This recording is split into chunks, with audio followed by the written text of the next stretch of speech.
Good morning. Good morning all of you. আজকে আমরা আয়নীয় সাম্য শুরু করছি। আয়নীয় সাম্য শুরুতে অনুবন্ধী ক্ষারক, অনুবন্ধী ক্ষারক ইংলিশে বলে কনজুগেট বেস। মজার ব্যাপার, H2S একটা হাইড্রোজেন চলে গেলে HS মাইনাস, এটা হলো কনজুগেট বেস। তাহলে এর কনজুগেট অ্যাসিড HS মাইনাস এর কনজুগেট বেস কি হবে? S minus minus. তারপরে ধরো H3O প্লাস এর কনজুগেট বেস কি হবে? H2O। এখানে মাইনাস সাইন হলো না কেন? মাইনাস হয়েছে বলেই তো এই প্লাসটা আর নেই। এরকম ভাবে হতে পারে। H2O এর কনজুগেট বেস কি হবে? OH minus. এরকম হবে। তার মানে কোনো অ্যাসিড, কোনো যৌগ থেকে একটা H প্লাস আয়ন চলে যাওয়ার পরে যে অবশিষ্টাংশ পরমাণু বা পরমাণু গুচ্ছ পড়ে থাকে তাকে বলা হয় অনুবন্ধী ক্ষারক বা কনজুগেট বেস। এবার লুইস অ্যাসিড, লুইস ক্ষারক একবারে লিখে দেব। লুইস অ্যাসিড,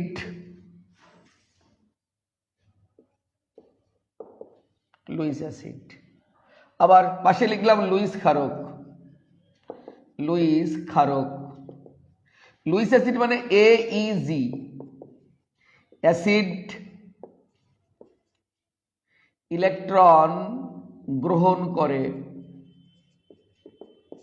তার মানে যাদের অষ্টক পূর্ণ হয়নি, BCl3, ZnCl2, BH3। লুইস ক্ষারক মানে যারা ইলেকট্রন মানে লোন পেয়ার দান করে। দান করে কারা? NH3, PH3, H2O, ইথারও তো হতে পারে। যাদের লোন পেয়ার আছে, অষ্টক পূর্ণ আছে, তারা এই ইলেকট্রন দান করতে পারে, তাদেরকে বলা হয় লুইস বেস।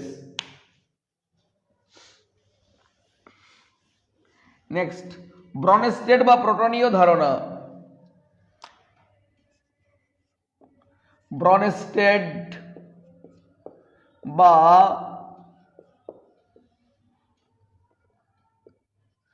প্রোটনীয় ধারণা। ব্রনস্টেড মানে প্রোটনীয় ধারণা মানে যারা H প্লাস আয়ন দান করে, মানে প্রোটন দান করলে। প্রোটন মানেই হচ্ছে H plus. H plus ion proton কেন স্যার? সাধারণ হাইড্রোজেনের কেন্দ্রে কোনো নিউট্রন থাকে না, থাকে একটা ইলেকট্রন আর একটা প্রোটন। প্লাস মানে ইলেকট্রনটা দান করে দিয়েছে, তাই প্রোটন থাকে। তার মানে H প্লাস আয়নই প্রোটন। সেই প্রোটন যখন দান করে তখন তাকে অ্যাসিড বলবো, যখন দান করবে। তাহলে ক্ষারটা কি হবে?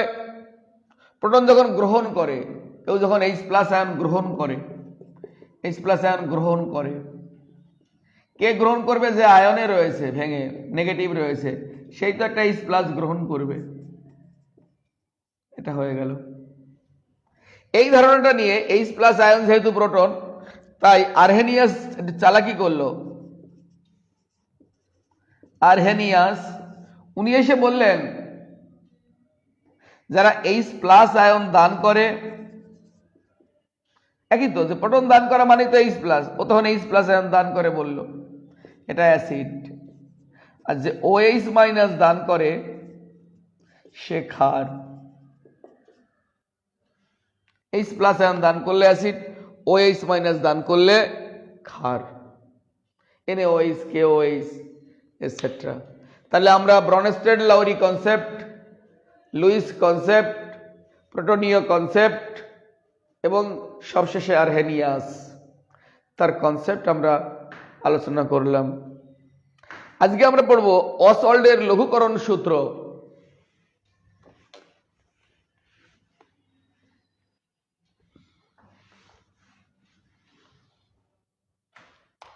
অসওয়াল্ডের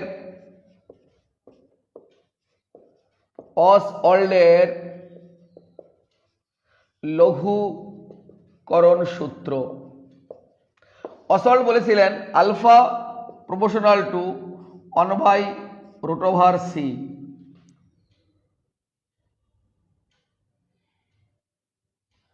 এটা একটা, তার মানে আলফা প্রপোর্শনাল টু সি মানে n/v, সি মানে n/v। এটা আমরা গ্যাসে পড়েছি, সাম্যতেও পড়েছি, তরলের ক্ষেত্রে সক্রিয় ভর, মোলার গাঢ়ত্ব। n মানে নাম্বার অফ মোল, ভি মানে আয়তন লিটারে। তাহলে n হচ্ছে মোল নাম্বার, ভি আয়তন লিটার এককে। তাহলে এক মোলের ক্ষেত্রে কি হবে? অতএব 1 মোলের ক্ষেত্রে মানটা বসিয়ে দেয় আলফা প্রপোর্শনাল টু 1/v। তার মানে ভিটা উপরে চলে গেল, অতএব আলফা প্রপোর্শনাল টু √v। তাহলে আমি সূত্র হিসাবে বললে কি বলতে পারি? নির্দিষ্ট উষ্ণতায় কোনো মৃদু তড়িৎ বিশ্লেষ্যের, এদের মৃদু তড়িৎ বিশ্লেষ্যের ক্ষেত্রে হবে, কোন মৃদু তড়িৎ বিশ্লেষ্যের বিয়োজন মাত্রা, আলফা মানে বিয়োজন মাত্রা, উহার মোলার গাঢ়ত্বের বর্গমূলের ব্যস্তানুপাতিক। এই 1/, আছে মানে ব্যস্তানুপাতিক, সি মানে মোলার গাঢ়ত্ব, আর √v মানে বর্গমূল। আর 1 মোল তড়িৎ বিশ্লেষ্যের ক্ষেত্রে উহার আয়তনের বর্গমূলের সমানুপাতিক। এই যে সমানুপাতিক হয়েছে এটা। এবার এটা প্রুফ করা যায়, চলো আমরা আজ প্রুফ করে আসি।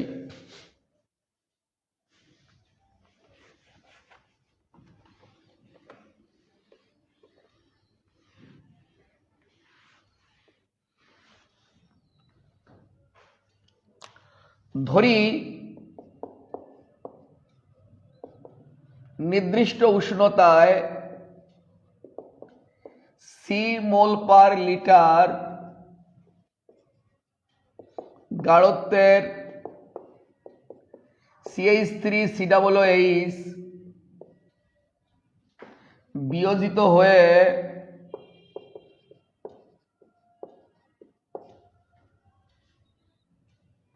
CH3COO মাইনাস এবং H প্লাস উৎপন্ন করে। আমি এইভাবে ধরলাম, কেউ জলের সঙ্গে বিক্রিয়া করে বলতে পারে, তাহলে জলটা এক্সট্রা লিখতে হবে। তার মানে CH3COOH অ্যাকুয়াস ভেঙে গেল, জল থাকলে প্লাস H2O লিখতে হতো, আর এটা লিখতে হবে না, এটাই কনজুগেট বেস ওটার, H প্লাস আয়ন দান করেছে। জল এখানে প্লাস H2O দিলে এখানে H3O প্লাস লিখতে হতো, তাহলে একই হবে। প্রাথমিক অবস্থায় আগের দিন অঙ্কে বলেছি সি মোল পার লিটার চলে এসছে এখানে, তাহলে এটা হচ্ছে সি মোল পার লিটার। সি মোল পার লিটারে তখন 0 সবে তো চলছে, প্রাথমিক মানে T=0, তাই প্রোডাকশন হয়নি। মা বাবার বিয়ের ছবিতে তো আমাদের ছবি থাকে না, বিক্রিয়াকাল 0 হলে প্রোডাকশন থাকে না বাবু। টি সময় পরে সাম্য অবস্থায় এই বিয়োজন মাত্রা আলফা এর ধরে নিতে হবে। ধরি বিয়োজন মাত্রা আলফা, বিয়োজন মাত্রা আলফা, বিয়োজন মাত্রা আলফা কতটার মানে 1 মোলে বিয়োজিত হয় আলফা, তাহলে সি মোলে কতটা বিয়োজিত হবে? C alpha. বিয়োজিত হয় মানে কি? ওরা চলে যায়, থাকে না। তাহলে কতটা থাকে বাবু আমার কাছে? C minus C alpha. C common নিলাম, 1 - আলফা। তাহলে এটা যে সি আলফা বেরিয়ে গেল সেটা আজকের প্রোডাকশন। এখানে একটা সি আলফা, এখানে একটা সি আলফা। স্যার ভরের সংরক্ষণ নীতি অনুসারে আপনি এপাশ থেকে একটা সি আলফা বার করলেন, এখানে দুটো সি আলফা লিখলেন কেন?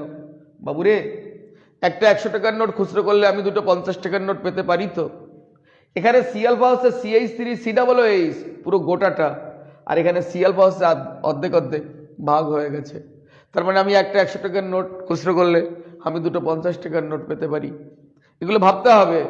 আচ্ছা এইবার সাম্যধ্রুবক লিখে মানটা বসিয়ে দিলেই কেল্লা পথে। যেহেতু আমি অ্যাসিড নিয়েছি তাই কে এ নেব, কে মানে অ্যাসিডের বিয়োজন ধ্রুবক, এটা সাম্যধ্রুবক লিখব। কে এ মানে অ্যাসিডের বিয়োজন ধ্রুবক সমান সমান concentration of CH3COO minus aqueous H plus aqueous, নিচে হয়ে যাবে CH3COOH অ্যাকুয়াস। এরকম মানটা বসিয়ে দাও। এই দুটোর মান সি আলফা আর এর মান হচ্ছে C into 1 minus alpha, C alpha গুণন C alpha C into 1 minus alpha. একটা সি চলে গেল, একটা সি চলে গেল, তাহলে কি পড়ে থাকছে কে এ সমান সমান C alpha square 1 minus alpha. ধরে নিলাম বা যেহেতু 1 is very very greater than alpha, তাই আলফাটা বাদ দিয়ে দেব। তাহলে কে আলফা সমান সমান সি আলফা স্কোয়ার। নিচের থেকে বাদ দিলেন স্যার, উপর থেকে বাদ দিলেন না কেন? কারণ নিচের আলফাটা অনেক রেসপেক্টে ছিল তাই বাদ দিয়েছি, উপরে আলফা বাদ দেওয়া যায় না। যেমন তুই 510 টাকার সদাই কিনেছিস, দোকানদার বলল দাদা আপনি 500 টাকাটাই দিন, 10 টাকা কম নিল। 500 টাকার সাপেক্ষে 10 টাকা অনেক ছোট হলে তাই তোর কাছ থেকে নেয়নি। কিন্তু যদি এমন হতো তুই 10 টাকার কিছু একটা কিনেছিস, তখন কি দোকানদার তোকে বলতো দাদা 10 টাকা দিতে হবে না? এটা হয় না কখনো। আচ্ছা, তাহলে এইবারে আলফার মান বার করো। তাহলে আলফা স্কোয়ার সমান সমান কে এ বাই সি, অতএব আলফা সমান সমান 1 বাই রুট ওভার সি সমান সমান 1 বাই রুট ওভার সি। ও ধ্রুবকটা আছে এখনো। এবার রুট কে এ, ধ্রুবকের সবই ধ্রুবক, গুণফল ধ্রুবক, যোগফল ধ্রুবক, রুট আমরা ওটার উপর আর লিখবো না, কে এটা ধ্রুবক ধরে নিলাম। তাহলে কি হলো, অতএব alpha proportional to 1 by root over C চলে এসছে। এবার আগের মতো প্রমাণ চলে আসবে, alpha proportional to root over n by V. C মানে মোলার গাঢ়ত্ব, এন বাই ভি মানে মোলার গাঢ়ত্ব। একক আয়তনে যত মোল তাকে মোলার গাঢ়ত্ব বলে, একক আয়তনে যত মোল তাকে মোলার গাঢ়ত্ব বলে, বা আলফা প্রপোর্শনাল টু। তাহলে কি হলো, উপরে চলে গেল রুট ভি, নিচে রুট এন। 1 মোলের ক্ষেত্রে কি হবে, 1 মোল n ইকুয়াল টু 1, যেখানে, যেহেতু না যেখানে, তাহলে অতএব alpha proportional to root over V. এই হলো খাবারে, দেখে নে ভালো করে কেমিস্ট্রিটা। অসল্টের সূত্র, অসল্টের লঘুকরণ সূত্র আমরা শিখে গেলাম। নেক্সট, জলের আয়নীয় গাঢ়ত্বের গুণফল। জল, জলটা ভেঙে দাও, aqueous H plus OH minus. এটাকে এভাবে লিখতে পারো H2O প্লাস H2O, একটা H3O প্লাস একটা OH মাইনাস, একই কথা। তাহলে এখানে কে ডি মানে বিয়োজন ধ্রুবক, H প্লাসটা উপরে যাচ্ছে, OH মাইনাসটা উপরে যাচ্ছে, জলটা নিচে, আড়াআড়ি গুণ হয়ে যাবে।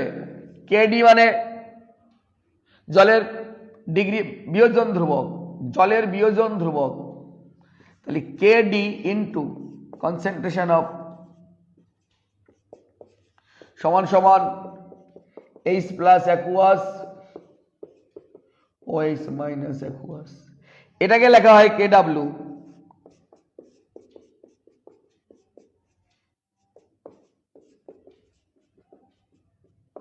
কে ডাব্লু মানে জলের আয়নীয় গাঢ়ত্বের গুণফল। তাহলে জলের আয়নীয় গাঢ়ত্বের গুণফল কাকে বলে? নির্দিষ্ট উষ্ণতায় 1 মোল জল যে পরিমাণ ক্যাটায়ন এবং অ্যানায়ন উৎপন্ন করে, উন্নীত ঘাতে তাদের মোলার গাঢ়ত্বের গুণফল সর্বদা একটি ধ্রুবরাশি। এই ধ্রুবরাশিকে বলা হয় জলের আয়নীয় গাঢ়ত্বের গুণফল। টেম্পারেচার বৃদ্ধিতে এই আয়নীয় গাঢ়ত্বের গুণফল বেড়ে যায়, কেডির মানও বেড়ে যায়। যত টেম্পারেচার বাড়বে তত টেম্পারেচার। 25 ডিগ্রি সেন্টিগ্রেড উষ্ণতায় এই জলের আয়নীয় গাঢ়ত্বের গুণফলের একটা মান পাওয়া গেছে, অ্যাট 25 কেন স্যার? কারণ এটা স্ট্যান্ডার্ড ধরা হয়। এর মান হলো KW 25 1 × 10⁻⁻14 at 25 degree centigrade temperature. তাহলে এটা যদি লিখি আমরা 1 × 10⁻⁻14 H প্লাস OH মাইনাস, ওর মধ্যে কিন্তু দুটোই সমান আছে, তাই H প্লাস এর যা মান OH এর সেই মান। এবার আমি যেখানে OH মাইনাস আছে সেখানে H প্লাসটা লিখতে পারি, সমান সমান তো, লিখে দে।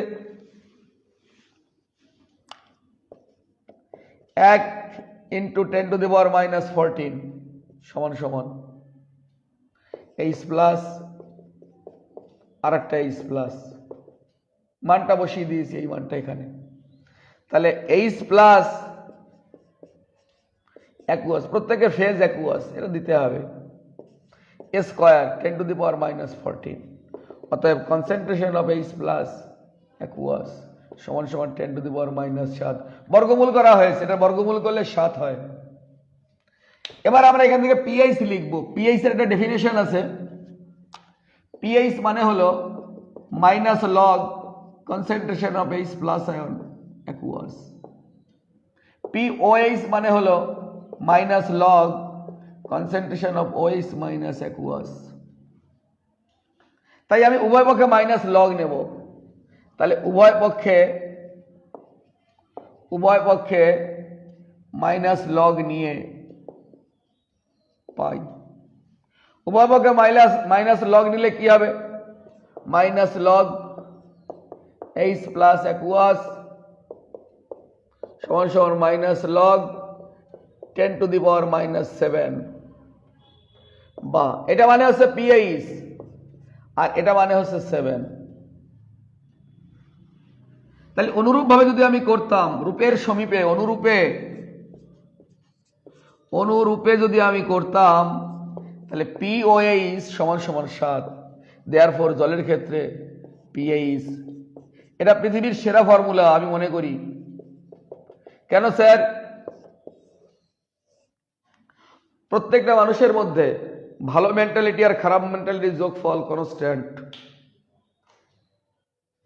আমার এটা একটা সূত্র। যার ভালো মেন্টালিটি খারাপ, মানে যার ভালো মেন্টালিটি বেশি তার খারাপ মেন্টালিটি কম, তার মানে যোগফল সবারই সমান হবে। PH plus POH equal to 7। এটা PH মানে এগুলোটা স্কেল, যা দ্বারা কোনো পদার্থ আম্লিক না ক্ষারকীয় জানা যায়। PH equal to minus log concentration of H plus ion, এটা মানে এটা। কোনো দ্রবণের PH যদি 7 হয় তাহলে প্রশম, 7-এর থেকে কমে গেলে আম্লিক, বেড়ে গেলে ক্ষারকীয়। কমে গেলে আম্লিক কেন স্যার? কারণ যে অ্যাসিড বেশি তীব্র সে এটা বেশি দান করবে। তাহলে এইটার মান যত বেড়ে যাবে, টোটাল মান কি কমে গেল না? আগে তো মাইনাস সাইন রয়েছে। 1 বড় না 2 বড়? 2 বড়। মাইনাস সাইন দিয়ে গুণ করলে -1 বড় হয়ে যাবে। অর্থাৎ এই মান যত বড় হবে সেটা তো তীব্র অ্যাসিড, তার মানে পিএইচ এর মান যত কম হবে সেটা তো তীব্র অ্যাসিড। আচ্ছা, এখন আমরা এই স্কেল থেকে কি টাইপের অঙ্ক আসে সেটা একটু শিখব।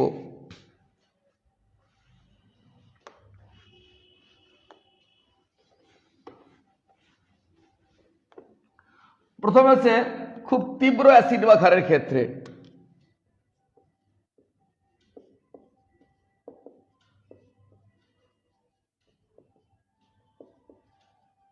ক্ষারের ক্ষেত্রে 10⁻³ এত মোলার H2SO4 এর পিএইচ কত?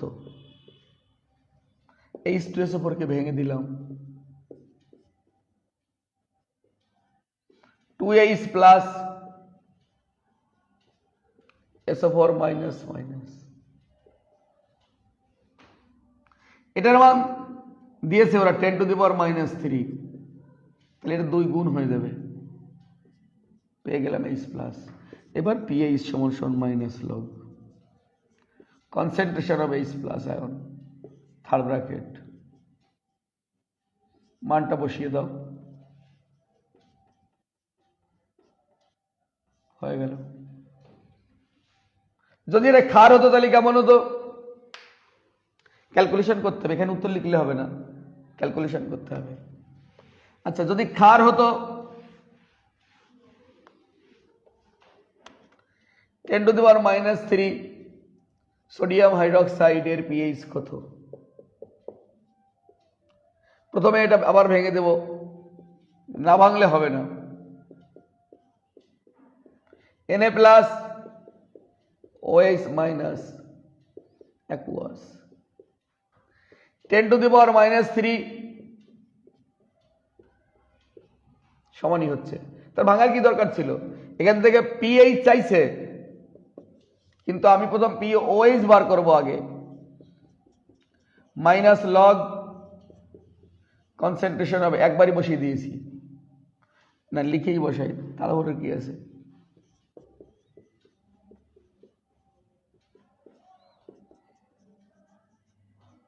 হয়ে গেল, POH বেরোলো।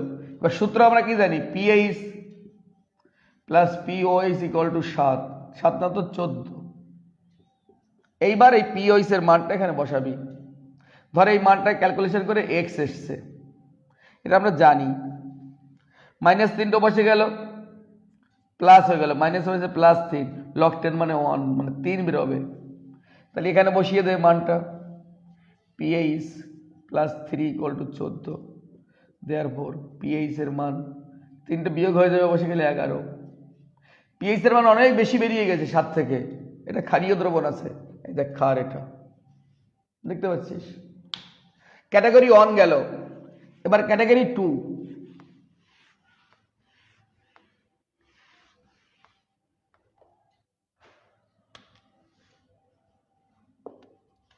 ক্যাটাগরি 2, ক্যাটাগরি 2 তে কি আছে? মৃদু অ্যাসিড ক্ষার,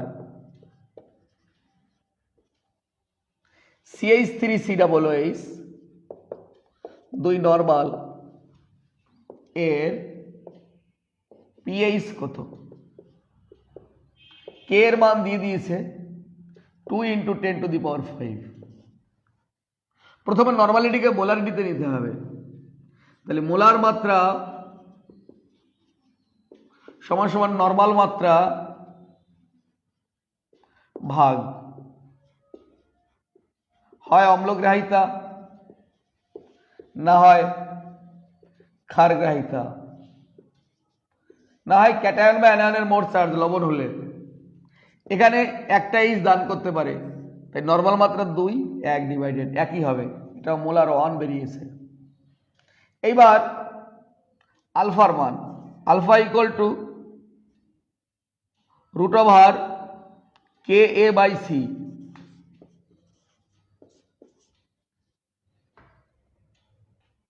মানটা বসিয়ে দাও, কে এর মান কত? 2 × 10⁵, সির মান হচ্ছে 2, সি মানে মোলার গাঢ়ত্ব। ধরো ক্যালকুলেশন করে x বেরোলো, তাহলে অতএব H+ আয়নের মোলার গাঢ়ত্ব C∝। সির মান দিয়েছে 2, আলফার মানে যে x বেরোলো। এইবার সূত্রের মধ্যে পাঠিয়ে দাও, অতএব PH সমান অতএব PH সমান -log concentration of H+ ion aqueous, এই যে H+ বেরিয়েছে, তাহলে -2 × x, বলা একটা লগ আছে, যা হবে আনসার। এই তো। আরেকটা টাইপের দ্রবণ আছে অতি লঘু, এটা খুব ইম্পর্টেন্ট, পরীক্ষার হলে আসার সম্ভাবনা। যেটা করালাম এগুলো, এটা ইম্পর্টেন্ট প্রথমটার চাইতেও, আর তার থেকে ইম্পর্টেন্ট লাস্ট একটা,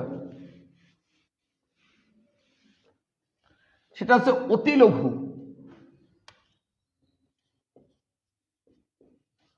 অতি লঘু অ্যাসিড ক্ষার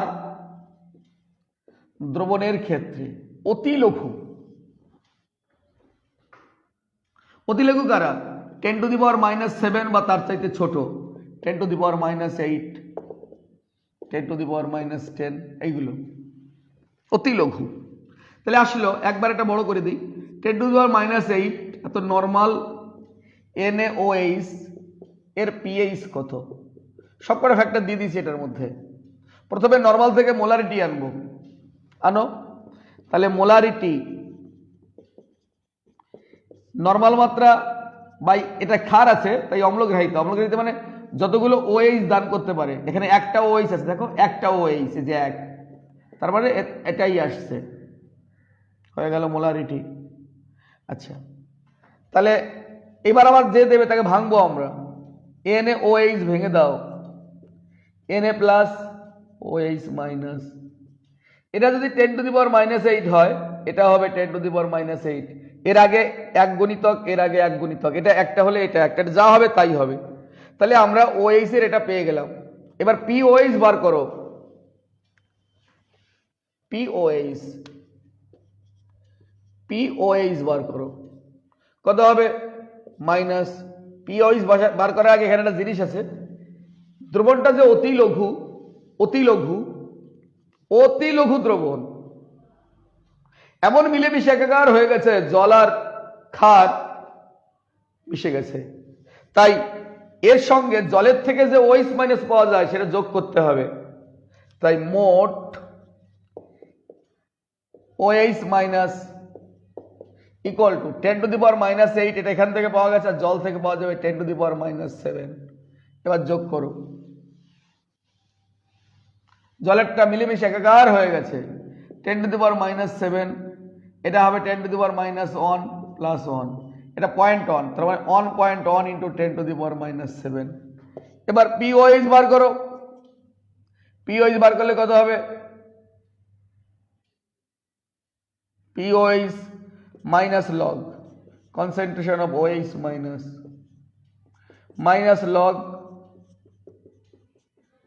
যা বেরোবে, PH তো চাইনি, PH চাইছে, তাহলে অতএব PH সমান 14 থেকে বিয়োগ করে দাও, 14 বিয়োগ এটা মাইনাস লগ 1.1 × 10⁻⁷। ক্যালকুলেশন করো, প্রথমে এখানেই ক্যালকুলেশনটা করে নেবে, তাহলে সহজ হবে, এখানে বিয়োগ করলে এটাই হবে, বিয়োগ করলে যা হবে সেটা, বিয়োগ করলে যা হবে সেটা আনসার। আমরা প্রথম ক্লাসটা এটুকুন করছি, পরের ক্লাসটা আবার আসছি, আজকের নাটক শেষ।